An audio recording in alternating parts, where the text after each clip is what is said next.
Hello guys, welcome to my channel let's crack judiciary. So guys, आज की video में हम कुछ प्रोसीडिंग्स, इंसिडेंटल प्रोसीडिंग्स को कर रहे हैं, जिसमें हम फर्स्ट पार्ट करेंगे कमीशंस को। ठीक है, तो हाउ टू रिमेंबर सीपीसी में आप देखिएगा, उस क्रोनोलॉजी में मैं चल रही हूँ।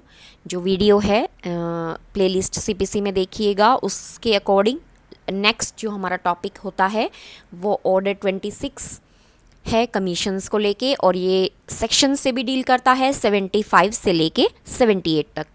तो इस वीडियो में मैं आपको सेक्शन 75 से 78 बताऊंगी और पार्ट 2 में आपको ऑर्डर 26 करवाऊंगी। तो जो सेक्शन है वो मेन है और रूल आगे ऑर्डर 26 में हम पढ़ेंगे। ठीक है, तो सेक्शन 75 बताता है that power of court to issue commissions. ठीक है, यानी कि कोर्ट की जो है पावर है कि वो कमीशंस को इशू कर सकता है। ठीक है, क्या होते हैं कमीशंस? कमीशंस होते हैं कि मान लो किसी पर्सन को एग्जामिन करना है, ठीक है, और आप उसको कोर्ट में नहीं बुला सकते, तो आप एक कमीशन में क्या होंगे? पर्सन्स होंगे जो उस पर्सन के पास जाकर उसका जो भी जो गवाही देना चाहता है या कुछ भी एग्जामिन उसको किस तरह से करना है, उससे क्या क्वेश्चंस पुटअप करने हैं उस केस से रिलेटेड, इस चीज़ को लेकर जो है कोर्ट कमीशन से इशू करता है। ये मैंने एक एग्जांपल दिया है, और भी कई प्रोसीडिंग्स होती हैं जिनके लिए कमीशंस इशू किए जाते हैं। तो यही बात करता है 75 में ए से जी तक। ठीक है, तो ए में है एग्जामिन करना पर्सन को। ये मैंने आगे जो नंबर लिखे हुए हैं ये जो ऑर्डर है हमारा 26 उसके रूल्स हैं, यानी कि 1 से 8 1 to 8 जो है डील करता है पर्सन को एग्जामिन करने के लिए। ठीक है, और कमीशंस कहाँ इशू होते हैं? लोकल इन्वेस्टिगेशन के लिए हो सकते हैं, यानी कि 9 और 10 में। और आप अपने बेरक में लिख लीजिएगा ताकि आपको रिलेट हो सके ऑर्डर 26 की, उसमें कौन से जो रूल हैं वो सेक्शन 75 के ए बी सी डी से डील करते हैं। ठीक है, तो सी में फिर है कि कुछ अकाउंट्स जो है वो एडजस्ट करने हैं या उनका एग्जामिनेशन करना है, तो 11 और 12 रूल डील करता है। पार्टीशन उसके बाद है, तो पार्टीशन के आगे आप लिख लीजिएगा 13 और 14। ठीक है, 13 और 14 डील करता है। ई में है कि कुछ इन्वेस्टिगेशन, एक्सपर्ट वाली इन्वेस्टिगेशन साइंटिफिकली या टेक्निकली जो डील कर रहे हैं वो 10A रूल से डील करेगा।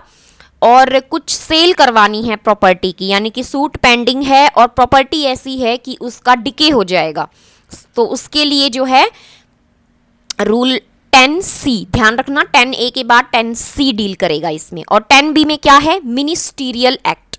मिनिस्टीरियल एक्ट अब क्या होता है? जो कुछ गवर्नमेंट से रिलेटेड होते हैं एक्ट्स, उनमें जो है कमीशन इशू होगा 10B के अकॉर्डिंग। ठीक है, रूल जो हैं 10B में लिखे हुए हैं।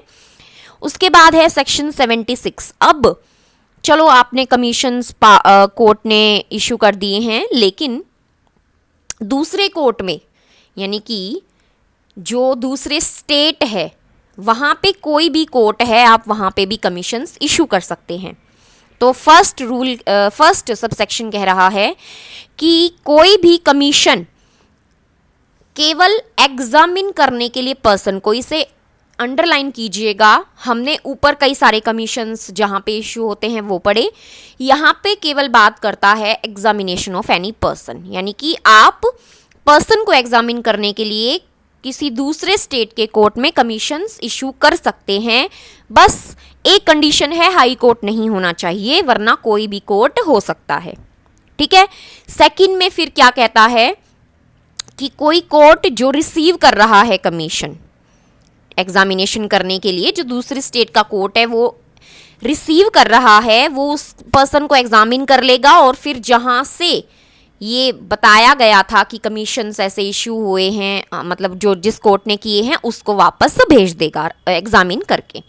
ठीक है, तो ध्यान रखना केवल एक ही कमीशन के इशू की बात हो रही है, एग्जामिनेशन ऑफ पर्सन। हमने ऊपर काफ़ी सारे पढ़े हैं। ठीक है, उसके बाद है सेक्शन 77। इसके आगे प्रीलिम मार्क कर लेना, एक एक वर्ड इंपॉर्टेंट है, यानी कि जहां आप कमीशन जो है वो इशू नहीं कर सकते हैं, उसके बजाय आप कोर्ट जो है लेटर ऑफ रिक्वेस्ट भी भेज सकता है। किस चीज के लिए?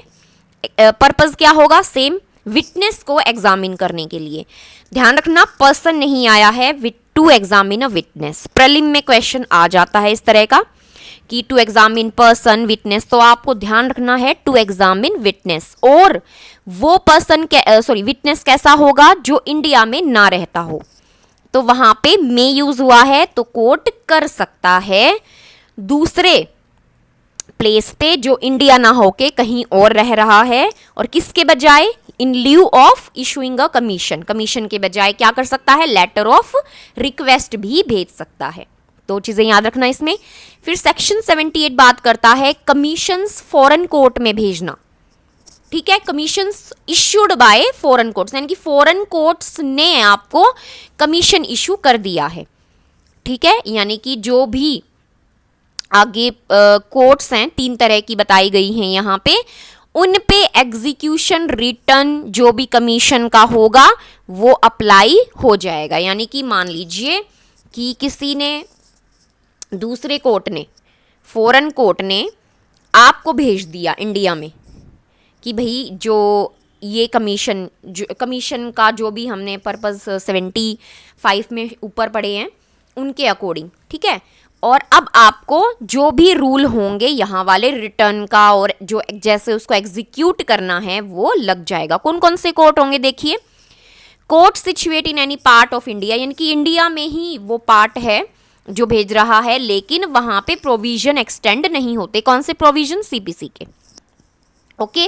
बी है कोर्ट्स इस्टेब्लिश्ड और continued by the authority of central government outside India. अब इंडिया से तो बाहर है, लेकिन इस्टेब्लिश कंटिन्यू किसने किया है? इंडिया की कोर्ट ने, इंडिया ने। ठीक है, वो कोर्ट भी आएंगे। और तीसरे बताए हैं कोर्ट ऑफ एनी स्टेट और कंट्री। ठीक है, कोई भी दूसरे स्टेट का या फिर कंट्री का कोर्ट जो कि इंडिया से बाहर है, ये सब जो हैं आपको कमीशंस भेज सकते हैं और उन पे फिर रूल जो भी होंगे हमारे वाले वो अप्लाई हो जाएंगे। तो यहाँ सेक्शन 78 खत्म हो जाता है। पार्ट 2 जो इस टॉपिक से रिलेटेड वीडियो होगी उसमें ऑर्डर 26 हम कर लेंगे। ठीक है, तो समझ में आया हो तो वीडियो को लाइक और चैनल को सब्सक्राइब कीजिएगा। Thank you.